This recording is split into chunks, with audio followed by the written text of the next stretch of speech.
Welcome to the Filthy Spoon Podcast. I'm John, and I'm running this one solo with a good guest. Let's get to the sponsors here. Willow Creek Custom Calls. You need something, now's the time of year to do it. You can pick about any color you want, as long as you're patient. He's down there. I talked to him on my way over here where I'm at today, and he's turning calls as we speak. So if you need something, now's the time. Don't be that guy that waits until October 23rd saying you got to have a call tomorrow. So he's got all kinds of stuff, I think, ready to go. And if you want something custom, cool logo or something this time of year, he's got all the state-of-the-art machinery. You can do about anything you want. So the best way to get a hold of Willow Creek Custom Calls is willowcreekcustomcalls.com or Willow Creek Custom Calls on the Instagram machine. And on to elite bow fishing and pig hunting. Old David Rank, man. You want to shoot a carp on Clear Lake with a bow? More fun than you might think. He's got left-handed bows, right-handed bows, the big platform with all the lights and the bro speaker and honky-tonk music and a six-pack of beer. And, I mean, it's a good time to, spend a spring evening. So he's booking up. So if I were you and you want to thinking about doing it, get a hold of him because he is starting to book some stuff up. We're a little behind this year, and we got another week of rain, so he's probably ain't going to get going until April because of that. But once he does, it's going to be a blast. So anyway, elite bow fishing. And how do us duck hunters communicate these days? The Instagram machine. That's where you find him. Elite bow fishing on Instagram. And then Duck Chugger, our good buddy Duck Chugger. John's hell of a guy. You can follow his adventures on Instagram and YouTube, and that's Duck Chugger. I seen Foul Artist recently just drew him a logo. Pretty cool. Green-winged teal chugging a beer. Thought that was pretty cool. So good guy, personal friend. We seen him a couple weeks ago at the Vets dinner. So solid guy. Give Duck Chugger a follow if you ain't already. And then G&T Truck Repair. You got a truck broke down, a piece of equipment. It don't matter where it's at. They got service trucks all over Northern California, down to Central California, Reno, Nevada. I mean, you got something broke to other people to call. The work ethic of these guys is, I've worked all over and been in these trades for a long time, and these are just get it done kind of guys that work there. So best way to get a hold of them is 530-878-4923. And if you do give them a call, tell them a Filthy Spoon sent you. Who knows? You might get a 5% surcharge, extra charge on your bill if you tell them I sent you, but you never know. So, and last but not least, Pinto Ridge Taxidermy. Old Adam Oliver, we're running it back again. We're getting another name going in the hat today for a free mounted bird at Duck Days 2025 at Kittles. That'll be announced. I mean, we do it the Saturday of the state calling championship. So we had 69 entries last year. We're hoping to blow that out of the water this year. Adam does great award-winning work, solid guy, really strong in the community. Everybody loves Adam. So best way to get a hold of him is 530-867-0896 or Instagram machine, Pinto Ridge Taxidermy. Solid guy. So there we go. We're done with the sponsors. Let's get on to our guest today. Speaking of taxidermists, that's where we left off. That's where we're starting off. We got Matt Kinkle of Thule Mountain Taxidermy. Avid fisherman, hunter, goes all over, lives in my dream barn dominium or whatever you want to call it outside of Colusa. Say, man, you didn't surprise me for that. I mean, this is the way the Lord intended men to live. Absolutely it is, especially if you're a single guy. Yes. Yeah. Now, it's kind of funny because I was talking with the old lady. We were coming down from Reno, and I seen somebody had built this little bitty house and this big, huge shop. I'm like, that right there would be perfect. No, the house is too small. I'm like, no, that thing, you complain it's too big, you got to clean it. Absolutely. So, yes, it might be kind of hard to get a woman to sign off on this, but I'll tell you, man, I can't think of anything better. This is a man cave on steroids because it's everything you need to just do man shit out here. And I love it, man. Absolutely. It's cool. We got the boat in here during hunting season, the quads in here, it's everything. Well, that's just it. Yeah. No, yeah. You can crank up the music, go to work on your taxidermy. And I always kind of like having my stuff around, right? I don't know. I'll sit there drinking beer. Back when I lived in Smartsville, I had a big carport that I kind of enclosed and made it my little shop, and I just would sit out there and admire my stuff. You know what I mean? My old classic cars and my friggin' boat and all my side by side, and I just sit there and admire my stuff. So you can do that.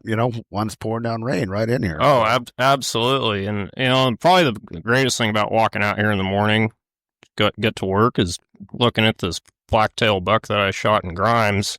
Yeah, that thing, we're going to get a picture of that, get up on the Instagram before we leave. For sure. And a shout out to Tom Weatherson up at Almanor Taxidermy. He mounted that deer for me a couple years back and blue ribboned on it at the California Taxidermy Show in Calusa. Really? Yeah, he just kicked ass. And well, it's such a rare deer. Those stag deer, people that aren't deer hunters, right? So stag, they don't shed their horns. Yeah, like stag, they don't shed their horns, and this one actually has more of the cactus look to it. Yeah, it looks like cactuses. Yeah. Yeah, and so I watched him for, I don't know, 8 years on the camera, and now I get to watch him for the rest of my life in my shop. Really? You on the camera, you watched him 8 years? Yeah, huh? Before I pulled the trigger. Oh, so you had opportunities to take him and did not. You're going to let him grow and let him grow. Yeah. Boy, that's brave, right? Because somebody else might not have been as patient as you. Yeah, that's the truth about hunting. That's hunting, yeah. Yep.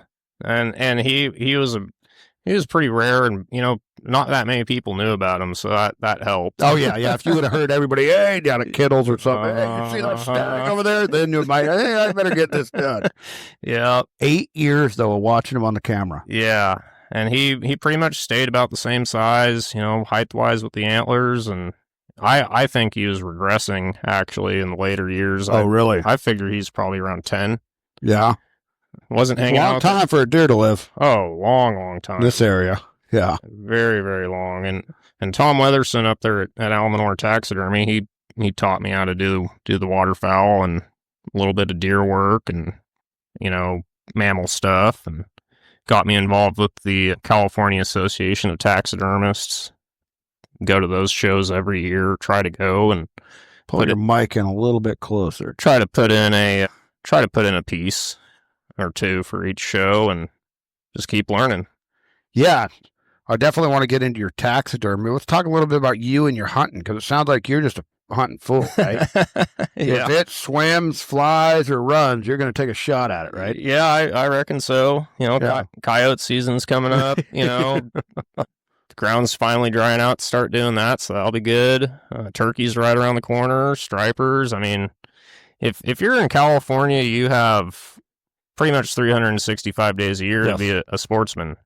If you want to be. And that's just the God's honest truth. You can smallmouth fish, you can spotted bass fish, you go trout fish in the mountains, browns. Yep. I mean, it's whatever you want to do. You can go out in the bay and do a charter boat or something if you want to go catch halibut. Oh yeah, a striper in the bay and the steelhead up on the north coast. And it's a shame we don't have salmon fishing anymore. But that sucks. Got to go to Oregon. Yep, we got to go to Oregon to do that. But who knows? Maybe they'll make it come back one day. We'll see. That would be nice. Yeah, I'd like to see that. So you just grew up that what? Did your dad hunt, or what? How'd you come to be a hunter fisherman? My father. It's funny. He said not to talk about him too much. So shout out to my dad.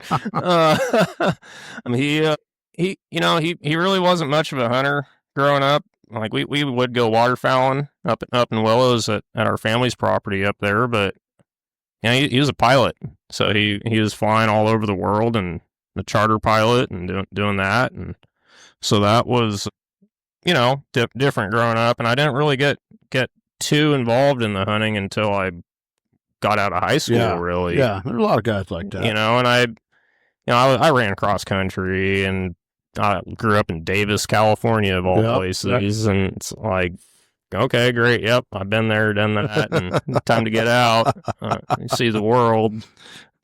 But on the opposite end of that, growing up in Davis, like I appreciate everything that I learned there, and how those types of people live. Not to knock them at all and their ideologies or anything, but I respect them for that, and that's cool. Totally cool. Just saying who you are. Yeah, within who I am, and not trying to voice my opinion and get ran off the road, because they'll do that down there. Yeah, they get a little militant. Yeah, we're your most inclusive people unless you don't agree with us. Yes. Yep. Yes. So, no, but growing up, my grandfather, he was really my inspiration behind hunting and fishing. He'd take me out on his Boston whaler, out in the ocean. We'd go rock codding and oh, cool. Catch all sorts of fish, and go fish the Sac River for stripers and sturgeon, and that was always fun. And go dove hunting with him, and he was just a crack shot with that 410. Really? Oh man, he could shoot a dove out of the sky, no problem with that. So he was an adopter of the sub gauges long before it became the cool thing to do. Oh yeah, and funny thing is most sub gauges back in those days had a fixed full choke. Yeah, exactly. That's how those old timers were, and you were shooting lead, and you just had to be a hell of a shot. Oh yeah. So no, he was all about that. And I have a handful of his sub gauges left from, oh, that's cool. That he left to me. So that is really, really cool. I took one of his old 1148 Remington 20 gauge. I took that out duck hunting this year and really shot 5 ducks with it. And that was just too much fun.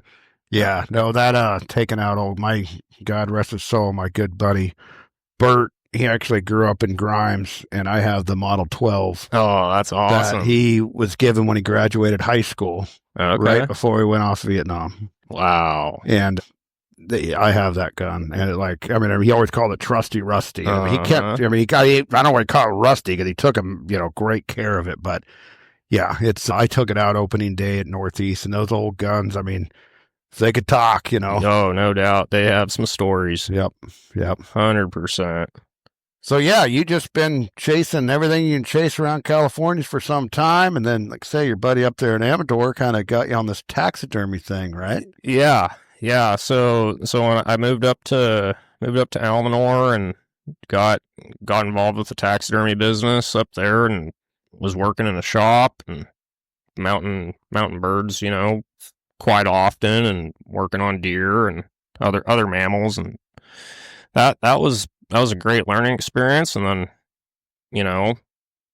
I got tired of the snow. That's pretty much how that happened. I don't blame you, man. I'm from the hills. I'm born and raised in Grass Valley, and I like living in the valley better. Mm-hmm. As a kid, I was told the valley was the city. Yep. Right? But evidently my family must not have ventured north of Sacramento because we got a lot of nice rural areas up here. Oh, absolutely. And I've lived in both, and I love it. I'll take these friggin' riparian habitat with the oaks and the grass and the farms, and I just love it down in this valley. This Sac Valley is a special place to me. It absolutely is. Yep. And like I say, where you live, you're right here. Yep. You're right where you need to be, man. You want to go striper fishing, you're going to go striper fishing. Yep. Come duck season, you're duck hunting. Turkey hunting, it's, like I say, I envy the life you're living right now. I can tell you that, buddy. I just credit it all to the man upstairs. Well, that's good, man. Like I always say, you make your own luck, so you must have done some good to get to where you're at. But yeah, I reckon so. So with the taxidermy, so it started out, you're just kind of helping out up there. Yep. Right? And then, because it's kind of a big deal to start, I'm going to start charging people to do this shit. It's one thing to play around and do your own. Yeah, 100%. But, you can't be giving people screwed up like, oh, yeah, sorry, that don't match or whatever. So, yeah. Obviously, you evolved to that level. And that had to be kind of a big jump to be like, oh, you know what? I think I can do this professionally. Yeah, it was a little daunting at first, thinking like, man, I'm taking in birds, and I got to get these birds done for customers now, and being just one guy in a shop, like I can't work on stuff all day long, and like I'm just one guy. Yeah, and so birds are stacking up, and I'm doing my best to get these birds out, and I just kind of had to be like, okay, well, this is what I'm taking in now, and that's that, and not overstepping on. Yeah, so you got to like cut people. Sorry, I ain't taking anything right now. Exactly. So and then on top of it, I go into work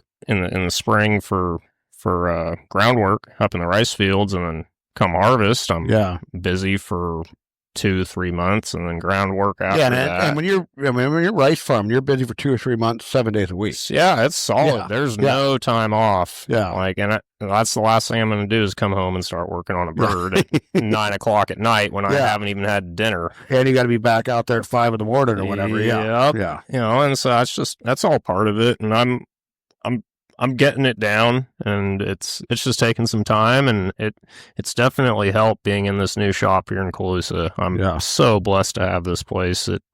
To find something like this on Facebook Marketplace blew my mind. I can't believe you found it on Marketplace. That is hilarious. Yeah. So just some guy didn't want to go through a realtor and was selling it independently or whatever? Yeah, pretty much. Wild. And it's crazy because you're like, I don't have family or nothing or kids, and it's like, well, I'm looking for a place where I can work.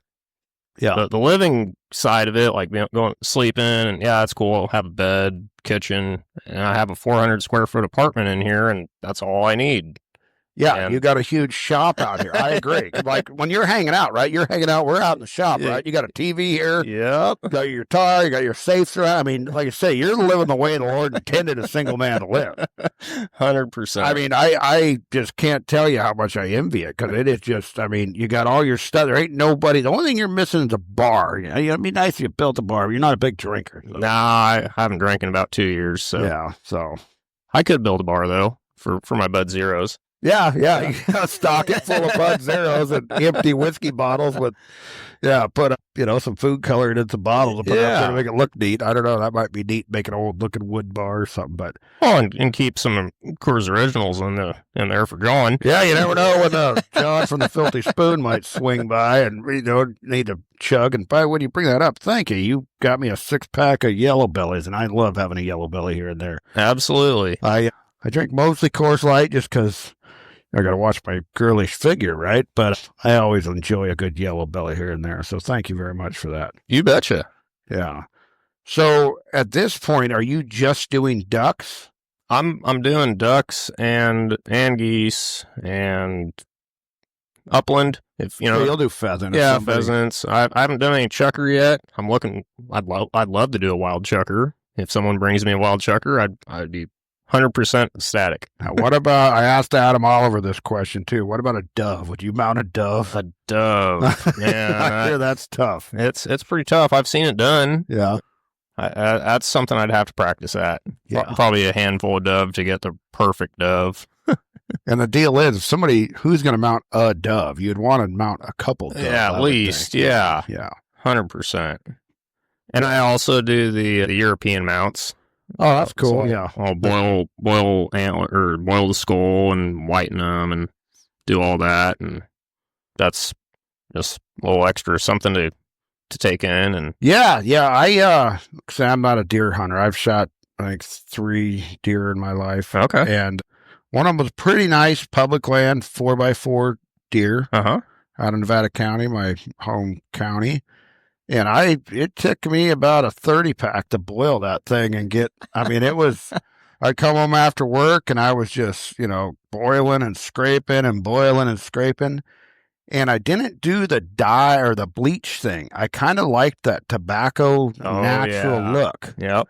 And I don't know if I should have clear coated or do something because, it's getting on 10 years ago that I shot that deer. Okay. But I love it because you can see he's got a bunch of rotten teeth. It's kind of an old deer. Oh, yeah.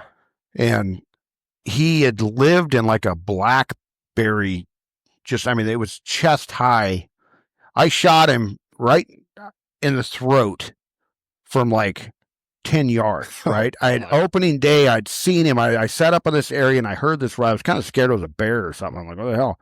And I heard it. And when the sun come up, I started going through these blackberries, this old mine tailings from 100 years ago.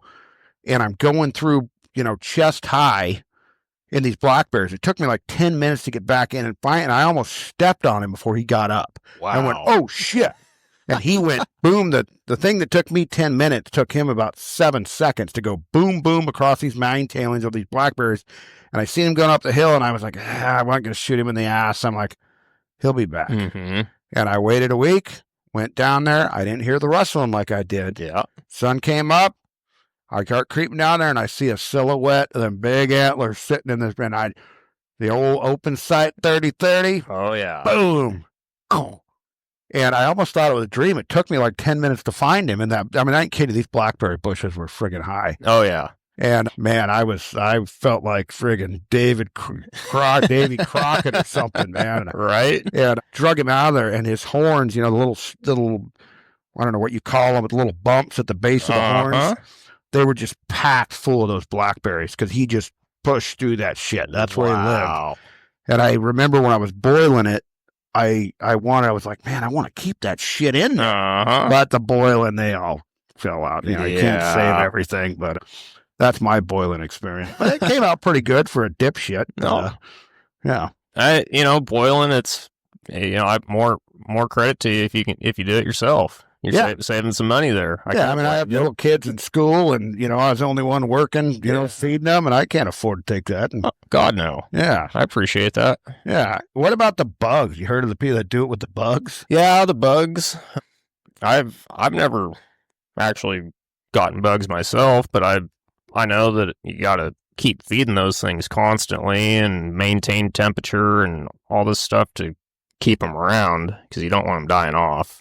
Yeah, because you just think that, after deer season, you're going to feed them for a couple months out of the year. Yeah, it seems like some work. Yeah, so just boiling them. I mean, it ain't that big a deal. Just boil, scrape, right? Yeah, add a little bit of Dawn dish soap, and you're good to go. No, see, I didn't do that. I wish I would have. I wasn't quite as internet savvy then. I probably should have read up on that. But so, you have any room now for birds? If anybody's got stuff sitting in the freezer, or are you about booked up? I'm still taking in birds. I could probably take in another 10 or 15, depending on what they are. If they're geese, geese take up more room, but I'd take in another 10 or 15 and it'd be good for the season. Well, that's until next year.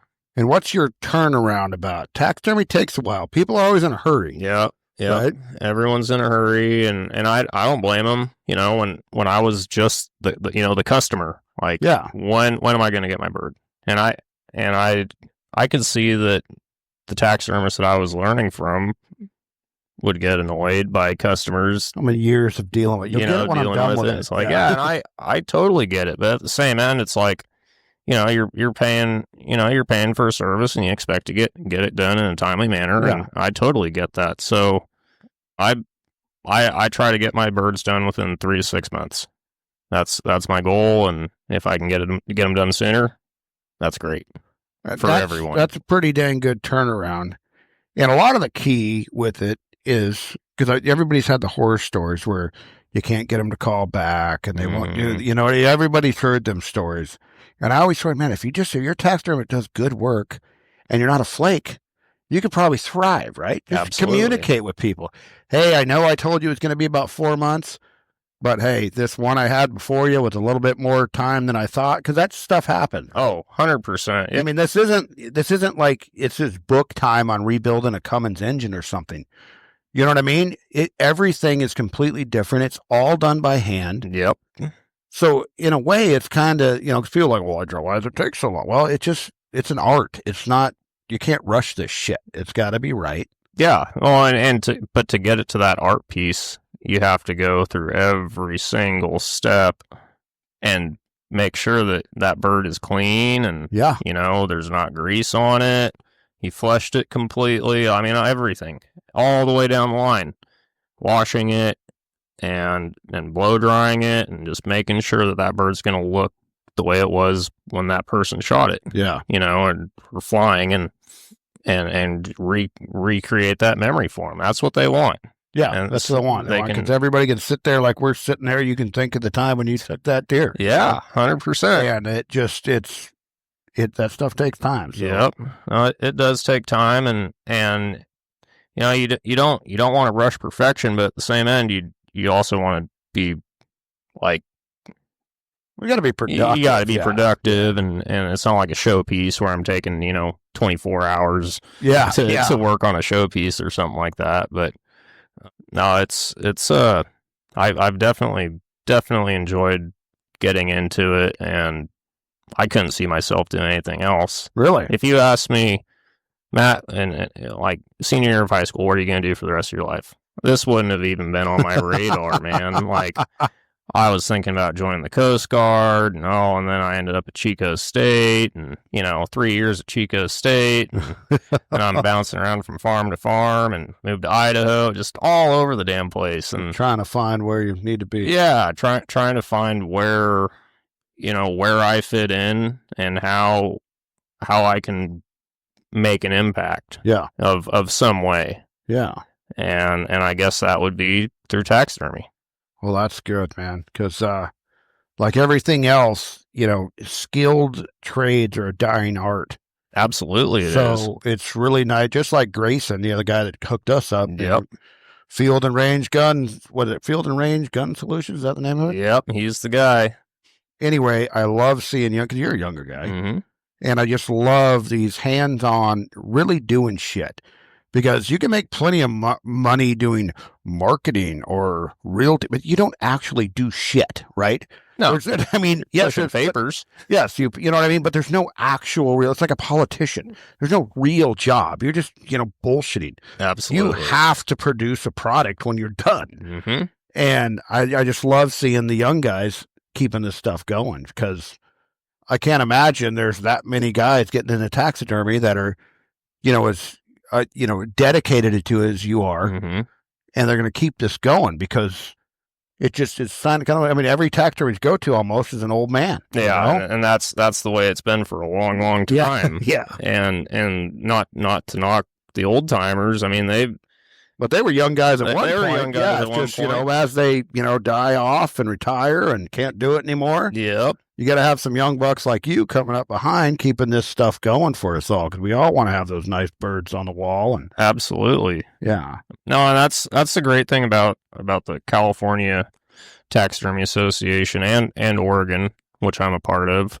I go to both shows, and we really try to promote, the youth getting involved with it and bringing mounts to the show. And if there's any kids out there that want to get into taxidermy, hit me up on Instagram or whatever. Anyone out there. Like, I think that's, if you have that bug, I think it's more important to scratch that itch than say, oh no, it's unattainable. Yeah. Because the reality of it is there's 10,000 taxidermists in the nation. 5,000 of them are full-time. Wow. 5,000 of them are half-time or part-time, or hobby taxidermists. So, and that number is getting smaller and smaller by the year because, like you mentioned, most of the taxidermists are old timers. Yeah, and so I think it's important to give back and promote, something that isn't mainstream. Yeah, in the quote unquote real world. Yeah. It's pretty specific. Waterfowl taxidermy. Who's your target audience? Duck hunters, upland hunters, deer hunters, whatever your flavor is. But and I can't tell you on the Facebook page and stuff how many times, hey, can anybody recommend a good taxidermist? Mm-hmm. You see that all the time. So Absolutely. There's a demand for what you guys are doing. Yep. And I mean, there's I don't want to say there's lots of guys in the area, but there's a fair amount in this area. There is, yeah. We're fortunate for that. Yeah, we are. You're right, because it could be, it might be, Pinot Ridge and you or something. No, there's a lot of different guys doing a lot of good work. Yep. And we're fortunate for that. You want to think in California, if you're listening from back east or whatever, that we got so many in this area. But it's big duck hunting country out here. Oh yeah, we're lucky. Definitely, we are lucky. I don't want to say it's a hidden gem because people know about it, but I mean, I don't care. I'll take where we hunt over anything. You know what I mean? Oh, no doubt. We're the wintering grounds. I mean, and then even when sometimes, we're not dealing with cold, we're not dealing with snow. I mean, you will in the Northeast a little bit and stuff like that, mm-hmm. Northeast zone. But I mean, sometimes, I've had plenty of great days in January where it's friggin' 68 degrees and I'm in a t-shirt shooting ducks. Crazy. Yeah. Because when they're in your area, they're in your area. The weather, obviously, some day, storm days are sometimes good, but I've had them where it's freaking 70 degrees and, the ducks are here and they're, it's cold up north and here they are. So, and that's all right. We'll take that. I agree with that. We'll take that. Yeah, it's a little crowded, a little competitive on public land, but hey, I'll take it. That's the game. That's the game.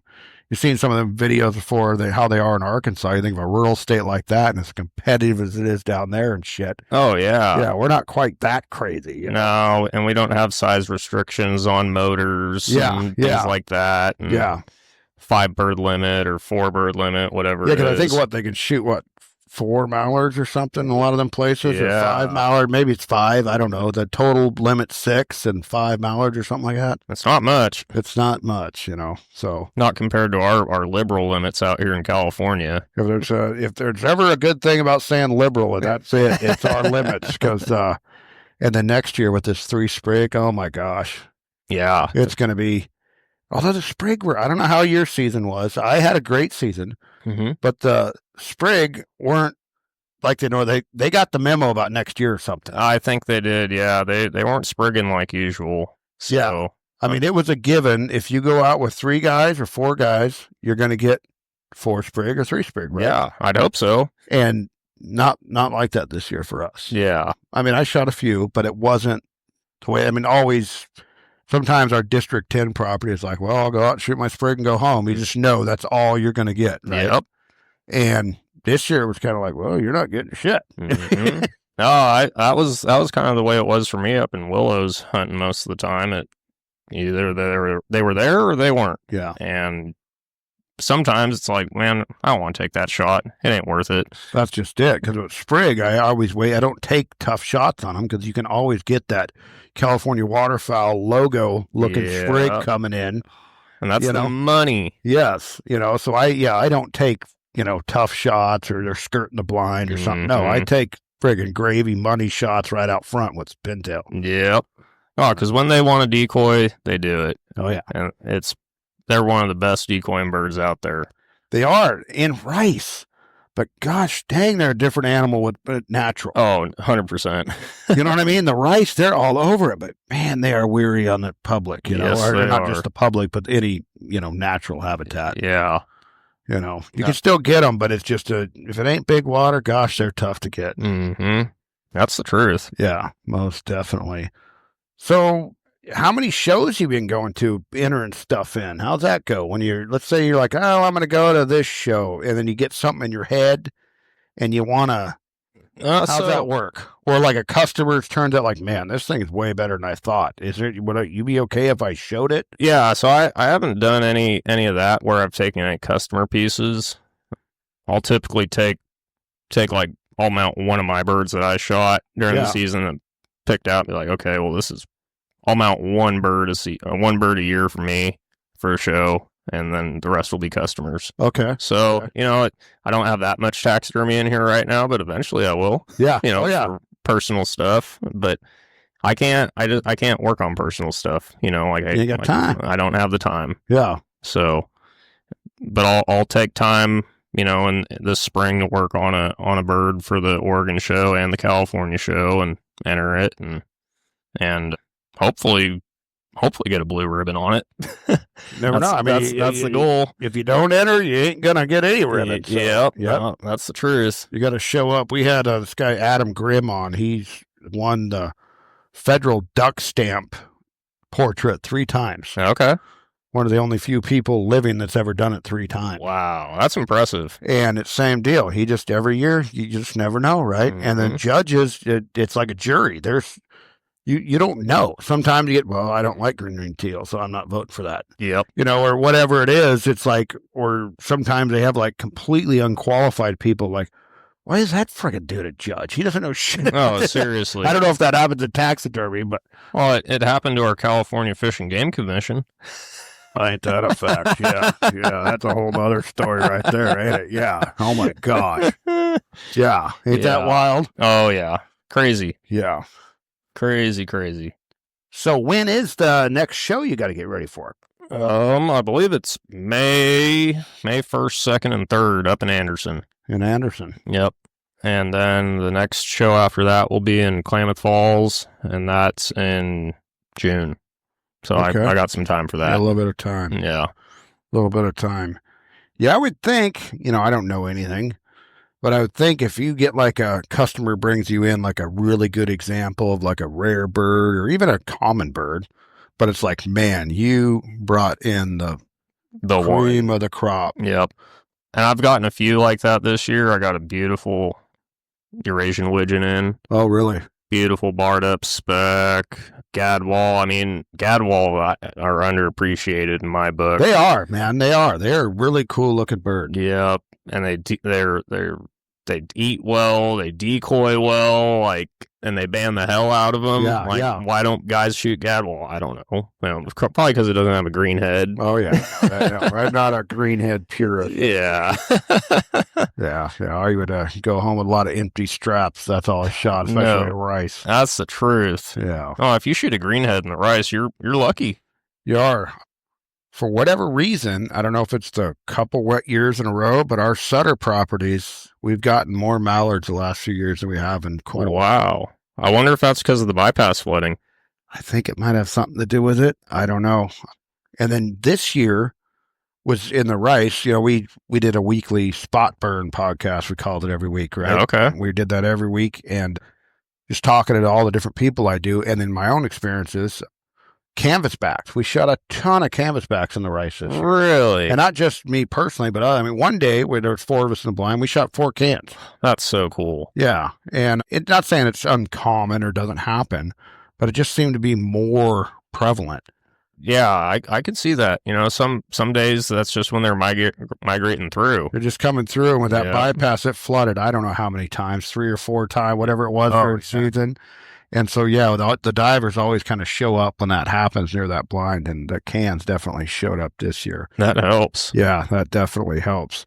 And the funny thing is I had like literally a pair, we run, I don't know, close to 500 decoys. Okay. I had a pair of canvasback decoys that I don't even know where they came from, right? They're just I've bought and traded and stole and everything else decoys over the years, and I'm like, but I ended up with this pretty nice greenhead gear set of canvasback, and I'm like, oh, shit, let's throw them out. What the hell? Yeah. And they would always come right into them 2 decoys. No way. Yeah, I was like, well, this shit does kind of work, I guess. Confidence decoys. Yeah, it was kind of funny because I'm like, there's a lot of white on the friggin' Drake. What the hell? Throw them out there. And it was kind of funny. Like, man, they're coming right into that pair. That is super cool. Yeah. Most definitely. So with your duck hunting, what do you mostly rice? I typically hunt the rice, you know, until it starts getting good. You got to get water on first. That's the other thing, you know. Rice hunters, we got to get water. Well, sure. How about you wait for the farmer to get done before you put your decoys out and. It's a constant fight between and it's farming takes precedent over us playing around hunting. Yeah. Some people forget that. We've talked about that often on this show. It's a privilege to be able to go out and hunt private land that, you might pay X amount of dollars for it, but that landowner is the guy in charge, and he's going to do what needs to be done. Exactly. That's why we have long-standing contracts with our farmers, mm-hmm. and it's because we're not assholes. We're not douchebags. We don't, hey, could you freshen up the water? I like the terms people like to use, right? Could we use it's about 2 inches too high in this blind? Terrible. You know, we've had members kind of come through the club that like, hey, no, we're not freaking calling them over that. Yeah, no. Yeah. I got to run out real quick. All right. I'll take a little break here. Hold on a minute. I got a pause button. It ain't a big deal. Okay, and we're back. Short little break there. Yes. The Bud Zero's got to mat a little bit. These yellow bellies seem to run through me all right myself. So, yeah, we had to take a little break and a little reflecting on life and such. But we're back. So you're getting ready for the show coming up in May. Do you already have, you're obviously already working on it, right? You probably don't want to announce what it is you're working on, right? It's got a nice black belly. That's all I'm going to say about it. Okay, so I can read between the lines. Yeah, just nice black belly. So that's my plan there. Might do another one. If I'll get the first one done, then decide if you got enough time and if it's what you want to do. Yeah. So, but beyond that, it's good to practice a little bit. So tomorrow and Tuesday, I'm going to Adam Oliver's shop in town, and I'm going to do a little collaboration with him on a 4-spec mount. Oh, that ought to be cool. And it's going to be badass, and they're all going to be different poses, and so it was awesome for Adam to hit me up and say, hey, Matt, you want to help me out? And I'm looking forward to doing that with him. And he's just, Adam's a great taxidermist as well, and he's been doing it way longer than I have, and he's a great guy to learn from. He's just a good all around guy. Absolutely. Our relationship with him I've brought it up on here before, but I'll bring it up again. Got started the first year that we went to Duck Days. Robert and I showed up with a card table, a podcast machine, and some shirts and hats, and like, who are these friggin' dipshits, right? And he, came up, hey, glad to see you guys here. Hey, and he said, you know what? How about we announce for next year that we're going to do a free mounted bird to every guest that comes on your show. You're going to get your name in a hat, and you can win. I'll mount a free bird for whoever this is. Try to get people to come on. Yeah, for sure. And it was like, and like I say, we're dipshits, I mean, we're still dipshits, but I mean, we're just dipshits that nobody ever heard of the Filthy Spoon. And he did that. And he didn't have to do that, right? No, he didn't. He did it. And, we had our winner. I think it was that Tyler guy with the bro boat won it last year. And so this year he came back to the booth and he's like, hey, hey, why don't we do it again? And I'm like, awesome. Thank you, Adam. He's just that kind of guy, and good guy. And I think it's nice that, it's you kind of starting out just across town. You got a guy that can help you out. And I think it must say something about your skill level if he's asking to come over there and maybe help out a little bit. So that's cool. And, you're going to help out. You might learn a thing or two too. You never know. And yep. That's why I'm doing it. Yeah. I can't wait to see what that's going to look like. Cause a 4-spec mount, that's, guys dropping some cash there. Yeah. No, the most I've ever done is a 2-spec mount, and that was a lot of work. So 4, I mean, we're trying to get these done in 2 days, and it's going to be a time crunch, but we'll get it done between the two of us. Yeah, no, that's very, very impressive. Yeah. Yeah, and Adam, he's part of the associations with me, and he's just a fantastic competitor when it comes to the waterfowl show game. Yeah, I see. He's got some blue ribbons, don't he? Oh yeah, he's a blue ribbon guy. Yep. Well, you'll get there, buddy. Oh yeah. Yeah, I seen you. What have you won? You've won some ribbons. Yeah, I've won some 2nd places and 3rd place ribbons at the California show and Oregon show. Yeah. No best of category or best habitat or nothing like that, but just when you're going to these shows, you're competing against yourself. Yes. So you're not competing against every other bird in the room. You're going in there trying to get the judge to say, okay, well, this is, what I'm looking for, and this is what you should be doing. And then you get a critique from the judge, and they'll give you suggestions and say, okay, well, this is all right, or this is what you need to work on. And it's not really about the ribbon at all. No, you're enjoying what you guys do.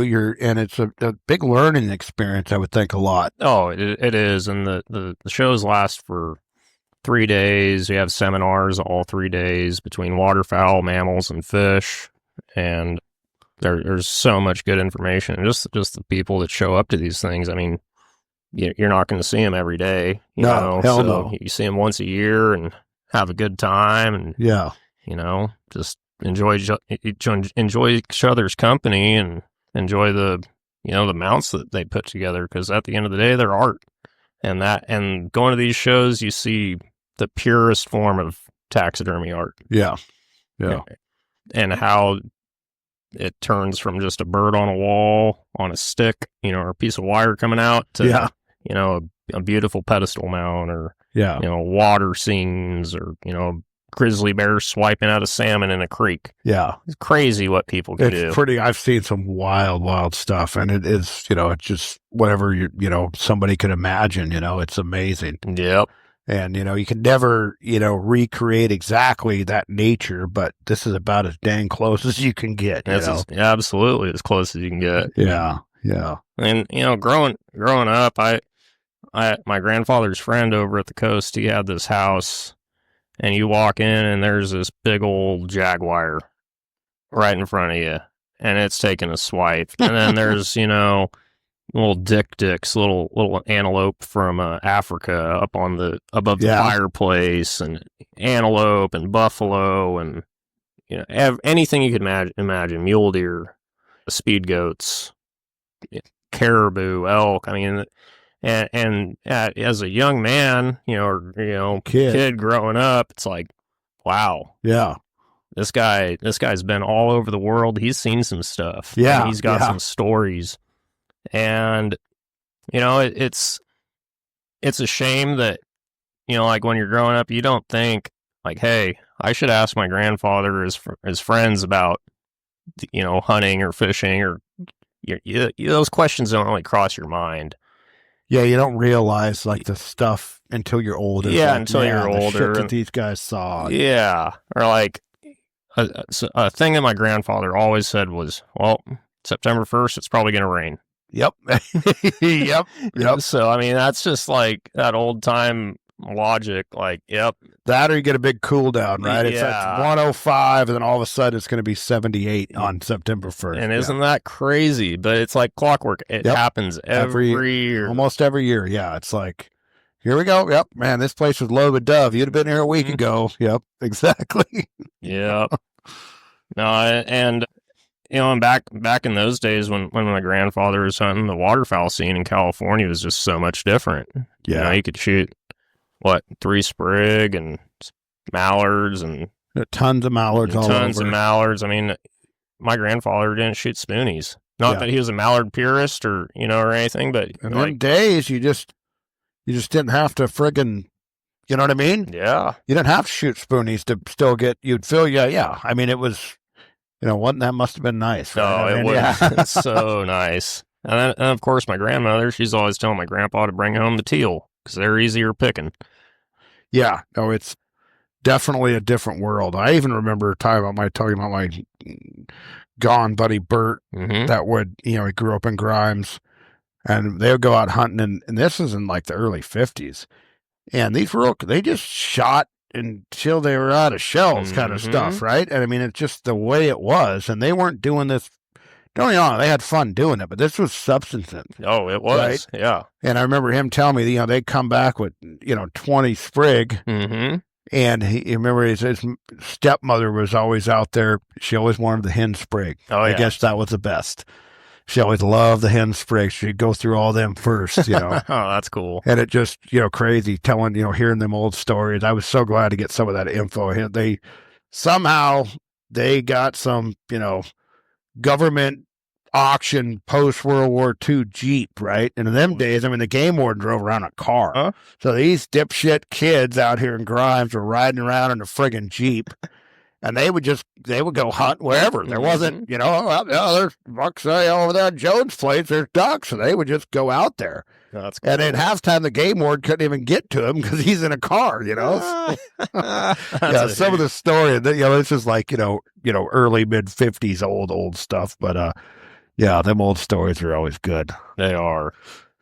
Well, we're getting on a little bit here, and I always like to wrap it up with a 3-question deal. Simple questions, easy questions. Most time they revolve around waterfowl hunting, but since you're a hunter of many things, I was going to mix it up a little bit. We're, I think, just under 2 weeks till opening day of turkey. What is your turkey gun and load that you go out with? My turkey gun is a model, it's an old Winchester single shot. Oh, cool. 20 gauge. 20 gauge, okay. Yep.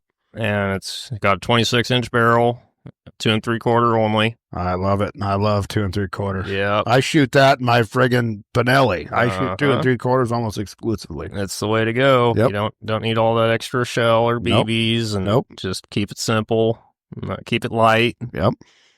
You're taking one shot. Yeah, exactly. So take your time, and that just takes me back to those old days when I was a kid. Yeah. I went through hunter safety with that shotgun, and it's just a good memory to pull that out of the safe and go hunting. That's cool. I have a Harrington and Richards break barrel 20 gauge. First gun, my brother bought it for me when I was in 8th grade or something. And, I never take the thing out ever. It's, full choke barrel. Well, after, this bismuth stuff's come out, which I love Boss stuff. Oh, yeah. Can't beat it. No, and it made all these guns come out of the safe, right? Yeah. That's one thing I love about it. And I killed a turkey with that gun. I killed one when I was a kid, but I hadn't. I mean, the thing just sat in the safe, right? And I was like, you know what, and I actually got a bird with it. So it was like, that's kind of cool. That's awesome. Yeah. So I dig that. Yeah. Old single shot break barrel. I mean, I was so proud of that thing when I was a kid. Right? Yep. I was always like, man, maybe another year or two I'll be big enough for a friggin' 12 gauge, because it was always 12 was just kind of the deal. 20, there's nothing wrong with it, but I remember as a kid, it's like, man, I want to be the guy shooting the 12. Oh, That's yeah. what the friggin' men shoot, you know? Yep, that's the truth. What size shell? What size shell? For turkey. Oh, I mean, 2 3/4, but what are you shooting? Oh, I'm shooting 5s, boss 5s. Boss 5s for money. I like 4s for waterfowl. Mm-hmm. And I just had the turkey guy on, Sebastian Garcia, and he uses just his whatever leftover waterfowl, and I love that. I love it when guys just use what they got. Oh, yeah. No, I mean, you can go out and buy the Longbeard XR for $30 a box, and sure, you bet. Or you get the $50 a box, the crazy TSS stuff, Crazy for a turkey. Okay. Yeah. Sorry, I'm not shooting them at 70 yards. Yeah, that's not sporting. Yeah, no. Yeah, the boss 5s are good. I think because I've done the 3-5 blend. Mm-hmm. I think I've got the 5s, and I've ended up settling like the 4s I use. So I'll use a lot of 4s for turkey too. Okay. Just because it's what I got. But I can appreciate that. Yeah, but now 5s are good. Yeah. So you're also a striper guy. I'm a striper guy. Yeah. So obviously there's different scenarios of fishing, but what's your go-to like rod and reel combo? What are you using? Depending on what you're doing, I get your, what do you do? Do you throw lures? Do you bait fish? You troll? What's your main? Kind of depends on what the fish want, you know? Like if I go into Kittles and, the guys are saying, hey, let's, the fish are really biting the minnows. Well, I'm probably going to buy some minnows, but at the same end, you got 2-rod stamp. I'm the kind of guy to put a minnow in the water and throw swim bait, or Zuri, or any of those old school striper lures that the old timers used back then, and P-line, those P-line predators. Those are fantastic. Things are money, man. Them deep diving lures. I love them things, man. Hard to beat. They're not terribly expensive. G-Rat makes a great glide bait. Yeah, he was on. We're actually going to get him on hopefully next month. He was on last year. We're going to try to get him on this striper season again. Yeah, he's old Garrett. Yep. Garrett Dixon. Fantastic lures that he makes. The topwater too can be good for stripers with the old school poppers. Yeah, or the old spook. Yeah, the white spook. There's so many flavors out there to catch stripers with, but I typically use a bait caster. Yep, same here. I love bait caster. If I have my dad on the boat, I'll just hand him the old spinning rod. Yeah, because you got to know what you're doing with a bait caster. We all know that, right? Yeah, and it's no fun to rat's nest up. Dude, I remember when I first, and I'm not a fisherman. I pretend to be once in a while, but I remember I don't know. That's probably 15 years ago. I was like, man, I'm kind of getting into this stuff, and I was bass fishing a lot at the time. Okay, it's time to. I'm a friggin' bait caster guy now, and I remember sitting and practicing in my lawn. I'd just tie a weight on it, practicing and shit, and blowing it up. God dang it, and you got to untangle it. Yeah, and it's. But I love a good bait caster. Oh yeah. The Shimano stuff's pretty good. It ain't cheap, but it's pretty good stuff. I like the Shimano stuff. Very nice reels. Yes, that Japanese ingenuity. Yep. So we got 2 of them down. The third one. What is your favorite beer to drink? Favorite beer? Just good old Bud Zero. Bud Zero. Yep. It's pretty hard to beat. Yep. No, good friend of mine, JTS Truck Repair out of Penn Valley. I remember his dad, he drank a lot when we were growing up in the 80s, 90s, and somewhere around mid-90s, he ended up, drinking wasn't for him no more. Mm-hmm. Until the day he died, everywhere you seen him, he had no duels in his hand. Because, but for years, that was like the only non-alcoholic option, sure. Right? And it's not that good. It wasn't that good, but that guy, I remember, gosh, it was, and he drank it like he was drinking beer, and he was still the ornery old prick that he was when he drank regular beer, but he always I'll never forget one time, and I don't know quite how the situation came to be, but we were always messing with old car. We were into hot rods, right? So we're out there, and we were working. I can't remember. I think it was a pickup. I'm pretty sure it was a Chevy pickup, and we've been working on this thing for a while, and we'd finally got it. It's like 2 a.m, and we finally got it. It's like, dude, we got to fire this thing up, dude. We're ready, and it's open headers, big old cam in it and everything. So we're in their garage, and we just, let's fire. And Joel was kind of like, I mean, he was an asshole kind of kid that like they had to replace their dishwasher because he put like an intake manifold in his mother's dishwasher to wash it and shit. So we fire this thing up at 2 a.m.